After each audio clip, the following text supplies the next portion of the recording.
Hello my dear students and welcome back again. Today I am going to start class 7 Geography NCERT textbook chapter 7 and that is Human Environment, Settlement, Transport and Communication. So let's start this chapter. In chapter 1st, you have learned that early human beings depended entirely on nature for food, clothing and shelter. But with the times they learned new skill to grow food, build home and develop better means of transport and communications. In this way, they modified the environment where they lived. तो chapter first में आपने पढ़ा है जैसे कि जो human beings थे, early human beings थे, वो टोटली किस पे डिपेंडेंट थे? एनवायरनमेंट पे डिपेंडेंट थे और नेचर ऑफ फूड में डिपेंडेंट थे, अपने फूड के लिए, अपने क्लॉथ्स के लिए, अपने रहने के लिए. लेकिन अब क्या हो गया है, उन्होंने नए नए स्किल को सीख लिया है जिससे कि वो क्या कर सकते हैं, फूड ग्रो कर सकते हैं, होम बना सकते हैं और एक बेटर मीन्स ऑफ ट्रांसपोर्ट और कम्युनिकेशन के उन्होंने स्किल को क्या करा है, डेवलप किया है. और वो किसके थ्रू करा है, उन्होंने एनवायरनमेंट को मॉडिफाइड किया है जहाँ पर वो क्या करते हैं, रहते हैं. Settlement are the places where the people built their homes. Early human beings lived on trees in caves. When they started to grow crops, it became necessary to have a permanent home. The settlements grew near the river valley as water was available and the land was fertile. With the development of trade, commerce and manufacturing, human settlements became larger. Settlement flourished and civilization developed near river valley. Do you recall the names of civilization that grew along the banks of river Indus, Tigris, Nile and Honghe? तो अब इसमें settlement क्या होता है? तो settlement एक ऐसी जगह होती है जहाँ पर जो लोग होते हैं वो क्या करते हैं, अपने घर बनाते हैं. तो जो अर्ली ह्यूमंस थे वो कहाँ पर रहते थे, ट्रीज के नीचे पर रहते थे और गुफाओं में रहते थे. लेकिन जब वो क्या करते थे, क्रॉप्स को ग्रो करना उन्होंने स्टार्टेड किया तो ये उनके लिए ज़रूरी हो गया था कि उनको वहाँ पर क्या चाहिए था, एक परमानेंट होम चाहिए था. तो उस टाइम पे तो अब ऐसा तो करेंगे नहीं कि वो फिर से ट्रीज के नीचे रहेंगे या केव्स के नीचे रहेंगे. लेकिन जैसे उन्होंने क्या करा, स्किल डेवलप करे फूड ग्रो की, तो उन्होंने परमानेंट होम की उनकी क्या पड़ गई, उनको ज़रूरत पड़ गई.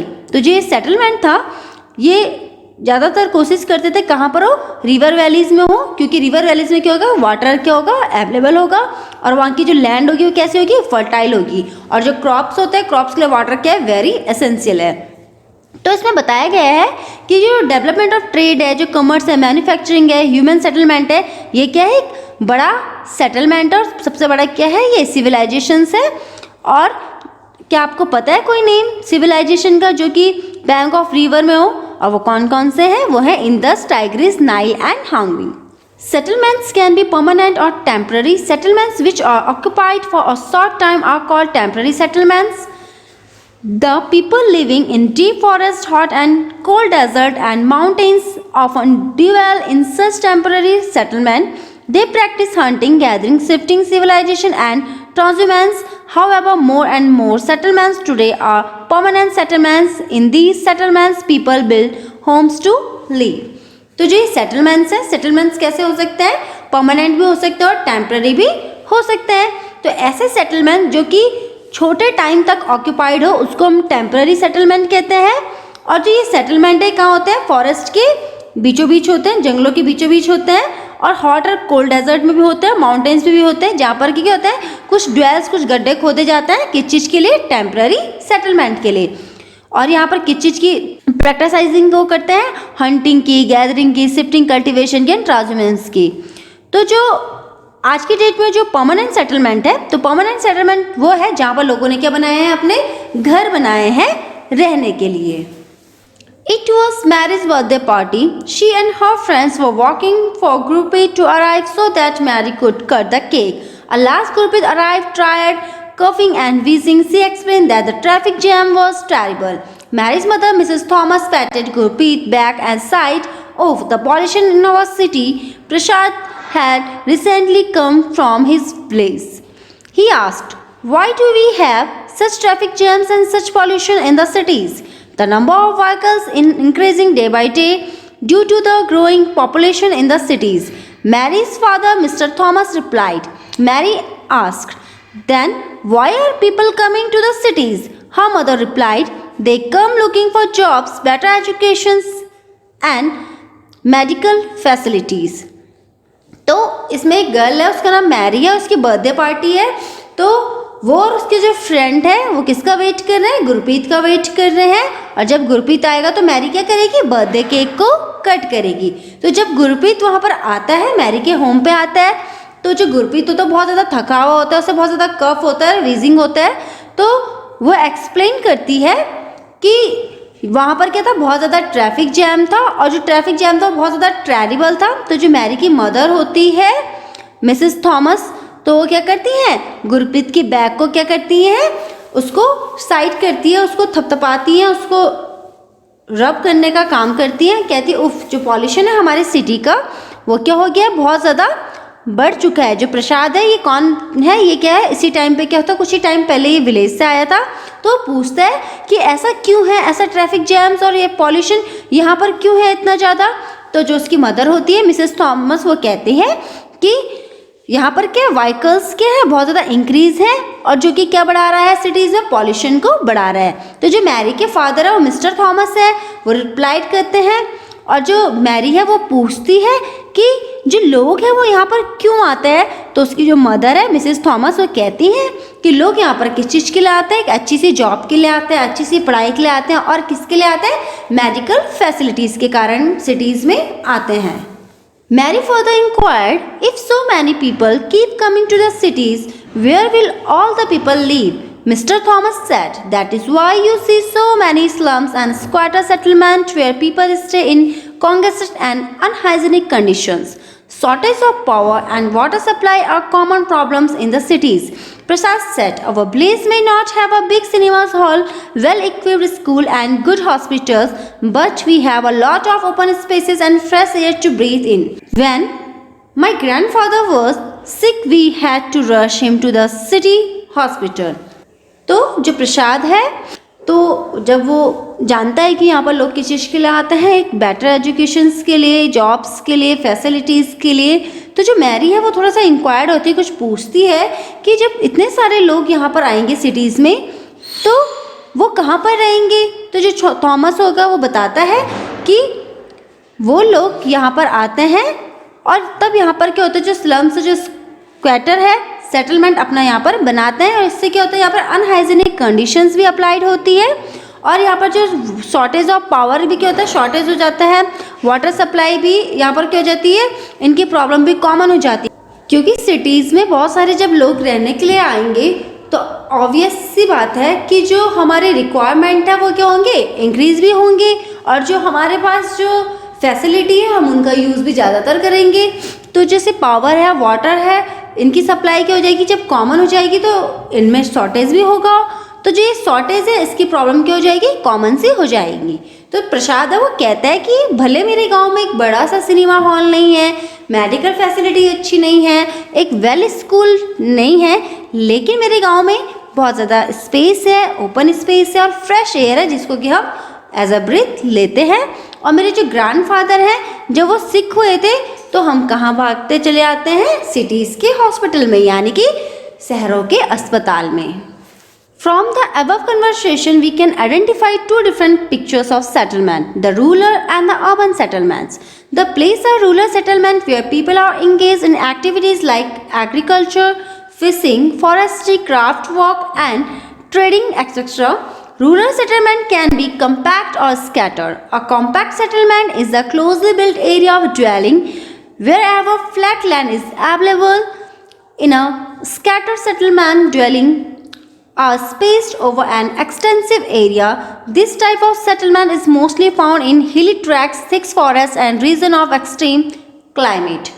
तो क्या होता है, जो ऊपर की एबव कन्वर्सेशन है उससे हमें पता चलता है कि दो टाइप की तो सेटलमेंट्स होते हैं, जैसे कि पिक्चर में भी है, ये यहाँ पर कॉम्पैक्ट सेटलमेंट है। तो जो ये नेक्स्ट पिक्चर है स्कैटर सेटलमेंट है। जो स्कैटर सेटलमेंट है तो इसमें क्या है, जो घर है बहुत ज़्यादा दूर दूर बनाए गए हैं, और ये क्या है, इसका स्पेस कैसा, ओपन स्पेस है, और यहाँ पर क्या है, ये हिली एरियाज है, यहाँ पर फ्लैट लैंड भी है, माउंटेन्स भी है। तो जो यहाँ की एयर होगी वो कैसे होगी, फ्रेश एयर होगी, और यहाँ पर क्या होगा, पॉल्यूशन कम होगा। जो फिगर 7.2 है ये कॉम्पैक्ट सेटलमेंट है, ये किसी सिटीज़ का है, और यहाँ पर जो घर बने हैं ये कितने पास पास है, और यहाँ पर बस हैं, व्हीकल्स हैं, तो यहाँ पर पॉल्यूशन होगा ऑब्वियस है कि बहुत ज़्यादा ही होगा। तो जैसे कि हमने पिक्चर्स में देखा है कॉम्पैक्ट सेटलमेंट और स्कैटर्ड सेटलमेंट देखा है। तो जो विलेजेस हैं वो रूरल सेटलमेंट है जहाँ पर कि पीपल एंगेज्ड होते हैं अपनी कुछ एक्टिविटी में। और गांव की एक्टिविटीज़ क्या क्या होती है, जैसे कि एग्रीकल्चर हो गया, फिशिंग हो गया, फॉरेस्ट्री हो गया, कुछ क्राफ्ट वर्क हो गया, कुछ ट्रेडिंग हो गया। ये क्या है, रूरल एरियाज़ के क्या है, एक्टिविटीज़ है। जो रूरल सेटलमेंट होता है ये क्या होता है, कॉम्पैक्ट और स्कैटर्ड भी होता है। कहीं पे क्या होता है, कॉम्पैक्ट होता है, कहीं पे क्या होता है, स्कैटर्ड भी होता है। आपने देखा होगा आपके गांव में क्या होता है, बहुत पास पास होता है कॉम्पैक्ट, लेकिन कुछ घर के होते हैं बहुत दूर दूर होते हैं। तो जो रूरल एरिया है वहाँ पर कॉम्पैक्ट और स्कैटर आपको दोनों टाइप के सेटलमेंट देखने को मिलेंगे। तो जो इसमें नेक्स्ट है कि जो कॉम्पैक्ट सेटलमेंट है ये क्या होता है, क्लोजली बिल्ड एरिया होता है जहाँ पर कि फ्लैट लैंड अवेलेबल होती है। और स्कैटर में क्या होता है, जो डीलिंग है वो स्पेस ओवर बहुत ज़्यादा बड़ा सा स्पेस होता है, वहाँ पर क्या होता है, सेटलमेंट अरेंज किया जाता है। तो जो इस टाइप के सेटलमेंट है ये ज़्यादातर कहाँ पाए जाते हैं, हिली ट्रैक्स में पाए जाते हैं और घने जंगल में पाए जाते हैं, और वहाँ पर पाए जाते हैं जहाँ पर क्या होता है, एक्सट्रीम क्लाइमेट होता है। In rural areas people build houses to suit their environment in region. और जो रूरल एरियाज होता है तो लोग वहाँ पर अपना घर बनाते हैं जिससे आपका उनको क्या लगता है, एनवायरनमेंट वहाँ का सूट होता है। और इस रीजन में of heavy rainfall they have slanting roofs, places where water accumulates in the rainy season of the houses are constructed on the raised platform or stilts। तो क्या होता है कि ये हैवी रेनफॉल भी यहाँ पर होती है, स्लैंटी रूफ्स भी हैं, और ऐसे प्लेसेस जहाँ पर कि जो वाटर है वो एक्यूमुलेट्स भी होता है रेनी सीजन्स में और कंस्ट्रक्ट भी हो जाता है बहुत ज़्यादा easily. Thick mud walled houses with thatched roof are very common areas of hot climate. Local materials like stone, mud, clay, straw, etc. are used to construct house। तो जो thick mud होती है, मिट्टी होती है, उसके जो घर होते हैं वो thick mud से बनाए जाते हैं। thatched roof होती है जो कि कॉमन होती है कहाँ पर, हॉट क्लाइमेट में, जहाँ का क्या होता है, क्लाइमेट बहुत ज़्यादा हॉट होता है। जो लोकल मटेरियल्स होते हैं जैसे कि इसमें क्या क्या लोकल मटेरियल्स पाए जाता है, लोकल स्टोन्स, मड्स, क्ले और स्ट्रॉ घरों को बनाने के लिए। The towns are small and the cities are the larger urban settlement। In urban areas, the people are engaged in manufacturing, trading and service। Name some of villages, towns and cities of your state। तो जो towns हैं वो छोटे से cities होती हैं, छोटी छोटी सिटीज़ और छोटे छोटे टाउन्स होते हैं जो कि क्या होते हैं कि इसमें जो अर्बन सेटलमेंट ज़्यादा होता है। और जो अर्बन एरियाज होते हैं वहाँ पर पीपल क्या होते हैं, इंगेज्ड होते हैं किस चीज़ में, मैन्युफैक्चरिंग में, ट्रेडिंग और सर्विस में। जो अर्बन एरियाज है वहाँ पर लोग क्या होते हैं, अपने व्यवसाय में, अपने व्यापार में, अपनी जॉब्स में, अपने ट्रेड में बहुत ज़्यादा क्या होते हैं, इंगेज होते हैं। तो आपको क्या करना है, कुछ ऐसे विलेज और टाउन्स और सिटीज़ के नेम बताने हैं जिस स्टेट में आप रहते हो, उसको आप डिस्कस कर सकते हो अपने फ्रेंड्स के साथ। Next one, transport. Transport is the means by which the people and goods move. In the early days it took a great deal of time to travel long distances। People had to walk and used animals to carry their goods। Invention of the wheel made transport easier। With the passage of time, different means of transport developed, but even today people use animals for transport। तो next हमारे पास transport है। तो जो transport है ये क्या है, एक मीन्स है जिसके किसके द्वारा होता है, ये लोगों के द्वारा होता है, गुड्स के द्वारा होता है, जिसमें कि क्या होता है, ट्रांसपोर्ट मीन्स क्या होता है, जिसमें क्या होता है, पीपल मूव करते हैं, गुड्स क्या करते हैं, मूव करते हैं। तो पहले के टाइम पे क्या होता था कि लोग क्या करते हैं, ग्रेट डील होती थी, लोगों के पास समय की क्या होती थी, एक डील होती थी, और वो क्या करते थे, बहुत लंबे लंबे डिस्टेंस तक जाते थे, ट्रैवल करते थे। और कैसे करते थे, लोग क्या करते थे, चल के जाते थे और अपने एनिमल्स को यूज करते थे अपने सामान ले जाने के लिए। तो पहले के जो लोग थे वो क्या करते थे, एनिमल्स का यूज करते थे, एनिमल्स के ऊपर सामान रखते थे और उनके साथ बहुत लंबी लंबी दूरी तक क्या करते थे, पैदल ही चले जाते थे। तो अब क्या हो गया कि इन्वेंशन हुआ, पहले व्हील का इन्वेंशन हुआ जिससे कि क्या हुआ, हमारा ट्रांसपोर्ट क्या हो गया, ईजियर हो गया। और जो पैसेज ऑफ टाइम था, जो डिफरेंट मीन्स ऑफ ट्रांसपोर्ट अब हमने क्या कर दिया, डेवलप्ड कर दिए हैं। तो जो ट्रांसपोर्ट है, पहले तो क्या था कि लोग पैदल जाते थे, फिर व्हील का इन्वेंशन हुआ जिससे ट्रांसपोर्ट ईजियर हुआ। उसके बाद क्या हो कि मीन्स ऑफ ट्रांसपोर्ट और ज़्यादा डेवलप हो गए और आज की डेट में क्या है, यूज ऑफ एनिमल्स भी किया जाता है ट्रांसपोर्ट के लिए। In our country, Donkey, mules, bullocks and camels are common. In the Andes mountain of South America, llamas are used as the yaks in Tibet. The early traders from the other country used to take several months to reach India. They took either the sea route or the land route. Airplanes have made travel faster. Now it takes only 6-8 hours to travel from India to Europe. Modern means of transport thus saves time and energy. तो हमारी country में तो हम donkeys का, मुलस का and बुल्लक्स और camels का use करते हैं. ये तो क्या कॉमन है. किस चीज़ के लिए? गुड्स कैरिंग करने के लिए. और एंडेस माउंटेन जो कि साउथ अमेरिका में, यहाँ पर इलेवस का यूज़ होता है. और याक्स का कहाँ पर होता है? तिब्बत में. आपने देखा होगा कि जो याक्स हैं वो सामान को कैरी करने का काम करते हैं. कहाँ पर? तिब्बत पर. तो जो अर्ली ट्रेडर्स थे वो क्या करते थे, जो कंट्री में जब वो जाते थे तो उनको बहुत ज़्यादा टाइम लग जाता था इंडिया में पहुंचने में. यानी कि जो अदर कंट्रीज़ के लोग रहते थे, जब वो सामान को कैरी करते थे तो इंडिया में पहुंचने में उनको बहुत ज़्यादा टाइम लग जाता था. या इंडिया के जो लोग हैं जब वो अदर कंट्रीज़ में अपना सामान बेचने जाते थे तो उनको भी क्या लग जाता था? काफ़ी समय लग जाता था. और ये काफ़ी समय क्यों लगता था? क्योंकि उस टाइम पे क्या था, व्हील का इन्वेंशन नहीं हुआ था. तो वो लोग कैसे चलते थे? पैदल ही चलते थे. वहाँ पर सी रूट्स भी आता था, लैंड रूट भी आता था. तो अब तो जैसे एरोप्लेन्स है ये बन चुके हैं, जिससे कि क्या होता है, जो हमारा ट्रैवलर है वो बहुत ज़्यादा फास्टर हो चुका है. और 6-8 घंटे में हम इंडिया से कहाँ पहुँच सकते हैं? यूरोप पहुँच सकते हैं. तो जो मॉडर्न मीन्स क्या होता है, जो ट्रांसपोर्ट है, मॉडर्न मीन्स ऑफ ट्रांसपोर्ट का मीन्स क्या है कि जो हमारा टाइम भी सेव करे और हमारी एनर्जी भी सेव करे. The 4 major means of transport are roadways, railway, waterways and airways. तो जो 4 means of transport है वो क्या है? रोडवेज है, रेलवेज है, वाटरवेज एंड एयरवेज हैं.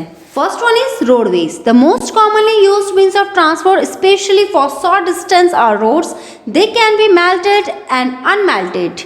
The plains have a dense network of roads. Roads have also been built in terrains like desert, forest and even high mountains. Manali-Leh highway in the Himalayan mountains is one of the highest roadways in the world. Roads built underground are called subways. Underpass flowers are built over raised structure. तो जो next हमारे पास roadways है, तो ये क्या है? जो roadways एक most common means of transport है जो कि शॉर्ट डिस्टेंस को कवर कर देता है रोड्स के थ्रू. और यहाँ पर क्या होता है? मेल्टेड और अनमेल्टेड भी होते हैं. मेल्टेड मीन्स पक्का होता है, अनमेल्टेड मीन्स कच्चा होता है. तो रोडवेज में आपने देखा होगा कि कच्ची रोड और पक्की रोड्स होती हैं. तो इंग्लिश में हम इसे क्या कहते हैं? मेल्टेड हम पक्की रोड को कहते हैं और अनमेल्टेड हम कच्ची रोड को कहते हैं. तो जो प्लेन्स हैं यहाँ पर क्या होता है कि बहुत सारे डेंस ऑफ नेटवर्क्स होते हैं रोड्स के. और जो रोड्स होते हैं ये कैसे टेरेंस लाइक में बनी रहती है, जो कि डेजर्ट्स, फॉरेस्ट और इवन हाई माउंटेन्स में भी है. जो मनाली लेह है ये क्या है? हिमालयन माउंटेन का. और ये हाईएस्ट रोडवेज है वर्ल्ड का. तो वर्ल्ड का हाईएस्ट रोडवेज कौन सा है? मनाली लेह, जो कि कहाँ पर से है? हिमालयन माउंटेन से है. जो रोड है ये रोड बिल्ड की जाती है, अंडरग्राउंड भी बिल्ड की जाती है. तो उसको हम क्या कहते हैं? सबवेज और अंडरपास भी कहते हैं. और यहाँ पर क्या होता है? फ्लाईओवर्स बिल्ड भी की गई है. Railways. The railways carry heavy goods and the people over long distance quickly and cheaply. The invention of the steam engine and the industrial revolution helped in speedy development of rail transport. Diesel and electrical engines have largely replaced the steam engine. In place, superfast trains have been introduced to make the journey faster. The railway network is well developed over the plain areas. Advanced technological skill have enabled laying of railway lines in the difficult mountain trains also, but these are much fewer in number. Indian railway network is well developed, is the largest in Asia. तो next हमारे पास railway है. तो जो railway है इसमें क्या होता है कि जो हैवी गुड्स क्या करते हैं? पीपल कैरी करते हैं लॉन्ग डिस्टेंस में क्विकली जाने के लिए. और बहुत ज़्यादा ये क्या है? चीपली भी है. और जो इन्वेंशन है स्टीम इंजन का, ये इसमें जो इंडस्ट्री रेवोल्यूशंस है ये क्या करता है? हेल्प करता है डेवलपमेंट में, जो कि रेल ट्रांसपोर्ट में बहुत ज़्यादा बेनिफिशियल है. तो जो डीजल और इलेक्ट्रिकल इंजन्स है ये कि रिप्लेस की गई हैं स्टीम इंजन्स के थ्रू. और ये एक सुपर फास्ट ट्रेन्स भी है जो कि इंट्रोड्यूस की गई है, जिससे कि क्या होता है? जो हमारी जर्नी है बहुत ज़्यादा फास्टर होती है. तो जो रेलवे जो नेटवर्क है वो डेवलप किए गए हैं प्लेन एरियाज़ में. और इसकी जो एडवांस टेक्नोलॉजिकल स्किल्स हैं ये क्या होती है? रेलवे लाइंस में क्या होती है? एबल होती है ट्रेन जाने के लिए, खासकर तो कहाँ पर? जहाँ पर माउंटेन टेरेंस होते हैं. लेकिन बहुत ही कम नंबर पे ये सब होता है। और जो इंडियन रेलवे नेटवर्क्स है ये अच्छे से डेवलप्ड है और ये क्या है, लार्जेस्ट है, सबसे ज़्यादा है एशिया में। Next one is waterways. You have already learned that since early days waterways were used for the transportation. Waterways are the cheapest for carrying heavy and bulky goods over long distances. They are mainly of two types, inland waterways and sea routes. तो हमारे पास waterways है। तो जो waterways है आप पहले भी पढ़ चुके हैं कि वाटरवेज पहले दिनों में कैसे थे, इनका यूज होता था ट्रांसपोर्टेशन के लिए। और जो वाटरवेज है ये चीपेस्ट है, बहुत ज़्यादा सस्ता है किस चीज़ के लिए, हैवी लोड्स के लिए और बल्कि गुड्स के लिए। और जो वाटरवेज है ये भी दो टाइप के हैं, एक इनलैंड वाटरवेज होता है, दूसरा सी रूट्स वाटरवेज होता है। Navigable rivers and lakes are used as inland waterways. Some of the important inland waterways are in Ganga Brahmaputra river system, the Great Lakes in North America and the River Nile in Africa. तो जो navigable reverse है और lakes है ये use की जाती है inland waterways में। और कुछ इंपॉर्टेंट इनलैंड्स हैं वाटरवेज के जो कि कहाँ पर है, हमारे गंगा और ब्रह्मपुत्र रिवर सिस्टम्स में है।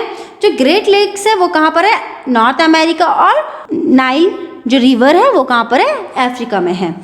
Sea routes and oceanic routes are mostly used for transporting merchandise and goods from one country to another. These routes are connected with the ports. Some of important ports of the world are Singapore and Mumbai in Asia, New York, Los Angeles in North America, Rio de Janeiro in South America, Durban and Cape Town in Africa, Sydney in Australia, London and Rotterdam in Europe. Can you name some more ports of the world? तो इसमें क्या है कि जो sea routes और oceanic roots हैं ये बहुत ज़्यादा मोस्टली यूज है किस चीज़ के लिए, ट्रांसपोर्टिंग के लिए, मर्चेंडाइज के लिए और गुड्स को एक कंट्री से दूसरी कंट्री में ले जाने के लिए। तो जो ये रूट्स हैं ये क्या होते हैं, कनेक्टेड होते हैं पोर्ट्स के थ्रू। और इनमें कुछ इंपॉर्टेंट पोर्ट्स हैं वर्ल्ड के, जैसे कि कौन सा है, सिंगापुर और मुंबई जो कि कहाँ पर सिचुएटेड है, एशिया में। और न्यूयॉर्क में कौन सा है, लॉस एंजल्स, और जो कि कहाँ पर है, नॉर्थ अमेरिका में। Rio de Janeiro south America में, दुर्बन एंड केप टाउन अफ्रीका में, और सिडनी और ऑस्ट्रेलिया का है, लंदन और रोटरडैम इन यूरोप में है। तो आपको भी क्या करना है, वर्ल्ड के कुछ पोर्ट्स के नेम आपको क्या करने हैं, डिस्कस करने हैं। नेक्स्ट वन है Airways. This is the fastest way of transport developed in the early 20th century.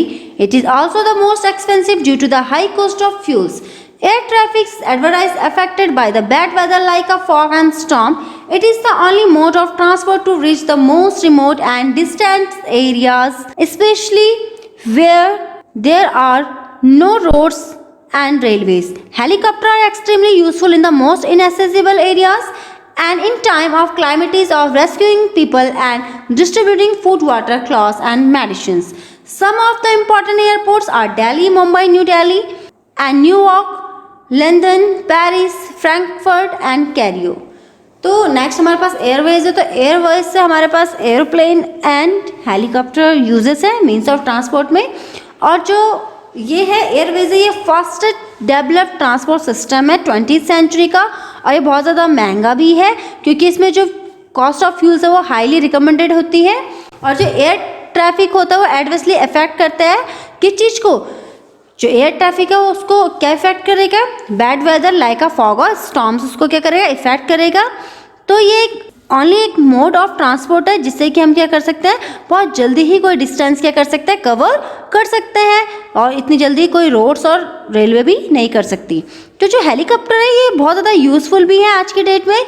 जब भी समय के साथ कोई भी क्लाइमेटाइज आती है तो क्या करता है, जो हेलीकॉप्टर होता है वो लोगों को बचाने का काम करता है। वहाँ पर लोगों को हेलीकॉप्टर के थ्रू क्या दिया जाता है, खाना दिया जाता है, पानी दिया जाता है, क्लॉथ्स दिए जाता है और मेडिसिन भी दी जाती है। तो कुछ इंपॉर्टेंट एयरपोर्ट्स हैं जो कि कहाँ पर है, न्यू दिल्ली में है, मुंबई में है, न्यूयॉर्क में है, लंदन में, पेरिस में है, फ्रैंकफर्ट में है और कैरियो में है। Communication. Communication is the process of conveying message to others. With the development of technology, humans have devised new and fast mode of communications. The figure 7.10 explain the evolution of communication system. तो अब हमारे पास है communication. Communication को हिंदी में संप्रेषण भी कहते हैं। तो कम्युनिकेशन एक प्रोसेस है जिसमें हम क्या करते हैं, अपने मैसेज को कन्वे करते हैं एक जगह से दूसरी जगह पर, यानी कि एक पीपल से दूसरे पीपल तक। और ये एक डेवलपमेंट है, टेक्नोलॉजी है ह्यूमंस की, और जिसमें कि ह्यूमंस का जो डिवाइस मोड है वो बहुत ज़्यादा फास्ट है कम्युनिकेशन के लिए। तो जो फिगर 7.10 है वो आपको बताएगा कि कम्युनिकेशन में कैसे कैसे चेंज है, इवोल्यूशन ऑफ कम्युनिकेशन सिस्टम के बारे में बताएगा। So let's see figure 7.10। My dear student, as you can see in figure 7.10, progress in the means of communication. So let's see. In first figure you can see two people are here and they convey their message. In second figure you can see a pigeon is the way of communicate the conveying of message. In third way postman. In fourth way newspapers, letters, and in a fifth way you can see in 20th century computer, laptop, mobile, telephone, email and messenger, Facebook, Instagram and so on. तो जैसे कि communication में आपको पता है कि हम message convey का काम करते हैं, तो ये क्या है, एक advancement of field of communications है जो कि क्या करता है, बहुत सारी इंफॉर्मेशंस को क्या करता है, कन्वे करने का काम करता है वर्ल्ड में। तो आपको पता है कि न्यूज़ के थ्रू हमें क्या होती है कि जो वर्ल्ड की जितनी भी इंफॉर्मेशन हमें न्यूज़ के थ्रू मिलती है, और ये कि एक different modes of communication use किया जाता है, जैसे कि एजुकेशन में और एंटरटेन में भी different types of mode of communication का यूज़ होता है। और किसके थ्रू होता है, न्यूज़पेपर के थ्रू। आपको पता है कि हमें क्या एजुकेशन के बारे में पता चलता है, वर्ल्ड की कोई सी भी इंफॉर्मेशन है उसके बारे में पता चलता है। रेडियो के थ्रू हमें क्या होता है, सॉन्ग सुनने को मिलता है, न्यूज़ मिलती है। और इसमें टेलीविज़न है, टेलीविज़न भी क्या कम्युनिकेट का एक सिस्टम्स है जिसमें कि बहुत सारे पीपल को हम देख सकते हैं, और इनको हम क्या कहते हैं, इनको हम मास मीडिया भी कहते हैं। तो मास मीडिया में क्या आता है, हमारा रेडियो, न्यूज़पेपर, टेलीविज़न आता है। तो जो सैटेलाइट्स है ये क्या होता है, कम्युनिकेशन को क्या करती है, फास्टर बनाती है। और सैटेलाइट हेल्प करता है ऑयल एक्सप्लोरेशन में और सर्वे ऑफ फॉरेस्ट और अंडरग्राउंड वाटर, मिनरल और वेल्थ में। तो जहाँ पर फोरकास्ट और डिजास्टर वार्मिंग होती है वहाँ पर भी ये हमारे लिए हेल्पफुल होती है। और हम क्या कर सकते हैं कि बहुत ईजिली इलेक्ट्रॉनिक मेल्स और ईमेल्स के थ्रू क्या कर सकते हैं, इंटरनेट की हेल्प से क्या कर सकते हैं, मैसेज को कन्वे भी कर सकते हैं। तो आपने देखा होगा कि जब हमें क्या होता है, नेचुरल क्लाइमेटीज या फिर अर्थक्वेक या फिर मौसम के बारे में जानना होता है, या फिर हमें देखना पड़ता है कि वेदर क्या है, कैसा है, कल धूप कितनी रहेगी या फोरकास्ट कितना होगा, सनी डे कितना होगा, तो हम किसका यूज़ करते हैं, हम इंटरनेट के थ्रू इन सब का पता करते हैं। इंटरनेट के थ्रू हमें सारी इंफॉर्मेशंस मिलती है। जो टेलीफोनिक कम्युनिकेशंस है ये सेलुलर फोन्स में क्या है, बहुत ज़्यादा पॉपुलर है आज की डेट में। तो वायरलेस टेलीफोनिक आपने देखा होगा कि जो वायरलेस पुलिस होती है उनके पास वायरलेस टेलीफोनिक होते हैं, जिससे कि क्या करते हैं, वो अपने मैसेज को कन्वे करते हैं एक जगह से दूसरी जगह तक। ये बहुत ज़्यादा क्या है, पॉपुलर भी है। तो जो इंटरनेट है ये हमें सिर्फ वर्ल्ड वाइड की इंफॉर्मेशन या इंटरेक्शन ही प्रोवाइड नहीं करता, बल्कि हमें क्या देता है, हमारी लाइफ को बहुत ज़्यादा ईजी और बहुत ज़्यादा कंफर्टेबल भी बनाता है। और हम क्या करते हैं, इंटरनेट के थ्रू क्या कर सकते हैं, हम टिकट्स को भी रिजर्व कर सकते हैं रेलवेज में, एयरवेज में और सिनेमास हॉल में और होटल्स में। और ये सब हम कैसे कर सकते हैं, घर बैठे बैठे हम इंटरनेट का यूज़ करके सारी जगह जहाँ आपको जाना है वहाँ के लिए आप क्या कर सकते हैं, टिकट्स को रिजर्व भी कर सकते हैं। So my dear student, that's all about this chapter. I hope you all understand this chapter very well. Thank you so much.